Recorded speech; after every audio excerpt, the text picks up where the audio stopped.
স্বপ্ন কারোর সাথে শেয়ার করতে নেই, যেটা মানুষ ঘুমিয়ে ঘুমিয়ে দেখে, এটাও স্বপ্ন। আবার আরেকটা আছে যেটা মানুষ ঘুমাতে দেয় না, ওইটাও স্বপ্ন, ওটার ভিশন বলে। এই দুইটার একটাও কারোর সাথে শেয়ার করতে নেই। এর কারণটা কি? কারণটা হচ্ছে স্বপ্নের ব্যাখ্যা যেমনটা করা হয় তেমনটাই হয়। আপনি একটা স্বপ্ন দেখলেন, একজনকে একটা বললেন, সে হুট করে একটা ব্যাখ্যা দিয়ে দিল, ওইটাই হয়ে যাবে। এটা আপনার জন্য ভয়ঙ্কর হয়ে যেতে পারে। এক লোক এসে মুহাম্মদ ইবনে সিরিনকে বলল যে আমি দেখলাম আমার ছেলে পানি খেতে খেতে পেটটা এত বড় হয়ে গেছে। এই একই স্বপ্ন আরেকটা লোকও দেখলো, দেখে এক মূর্খের কাছে জিজ্ঞেস করলো। সে বলল, সর্বনাশ, এত বড় পেট হয়ে গেছে, তোমার ছেলে তো মারা যাবে। ঠিকই কয়েকদিন পরে ছেলেটা মারা গেল। আর একই স্বপ্ন দেখে এই লোক মুহাম্মদ ইবনে সিরিনকে জিজ্ঞেস করেছিল, উনি বলেছেন যে তোমার ছেলে তো অনেক বড় আলেম হবে। ঠিক তাই হয়েছে, ওই ছেলে অনেক বড় আলেম হয়েছে। এই ভিশনও শেয়ার করা যাবে না কারোর সাথে। বিশাল বড় একটা কিছু প্রজেক্ট নিছেন, শুরু করার আগে আপনি বলে ফেলছেন, শেষ, আর এটা হবে না।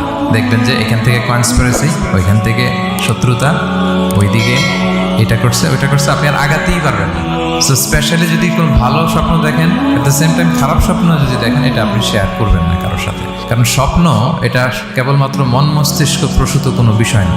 মুমিন জীবনে এটা অনেক অর্থবহ। মাঝে মাঝে স্বপ্নের মাধ্যমে আল্লাহ মানুষকে বার্তা দেয়, ইলহাম পাঠায় স্বপ্নের মধ্য দিয়ে।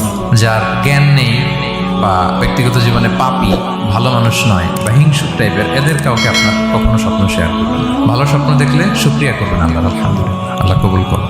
খারাপ স্বপ্ন দেখলে পানাহা চাবেন আল্লাহর কাছে।